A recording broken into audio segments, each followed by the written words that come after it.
Right, let's move on to Ascot as well. The 205 there, the Christy 1965 chase. Assume Politologue's warm order for this, Nicola? Yeah, it's cut up a bit since I've arrived into the office, but Politologue is favourite.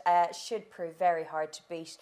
He's Paul Nicholls' highest rated chaser, and I just think, you know, he won last year in the Tingle Creek. He had a great season, really, and I think we're probably going to see some prices being cut for the King George, possibly the Gold Cup. They've mentioned that as well. They've got big plans for this horse.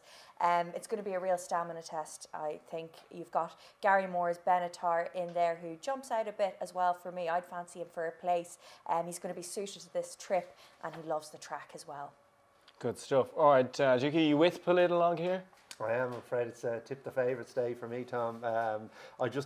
No joke, giving Charbel £6 now, and Charbel, obviously the Chepstow form got a massive boost at Cheltenham last weekend, and he is a proper horse.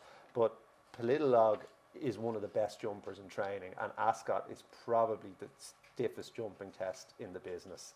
And I just think they're a match made in heaven. Yeah, perfect. I think he's jumping and win the day. You're breathing heavily there. You're gonna disagree with Jiki on this? Yeah, I like Politologue, and I think he's the most likely winner. But I'm going to take a chance on Gold Present. He is £16 to find on the figures, but I just go back to that Silver Cup win at Ascot. He was brilliant that day, and it was a proper handicap. He won it off 147. Frodon was second. Like, good horses like 007 and Single Far Payment were well beaten that day. He's had a wind up.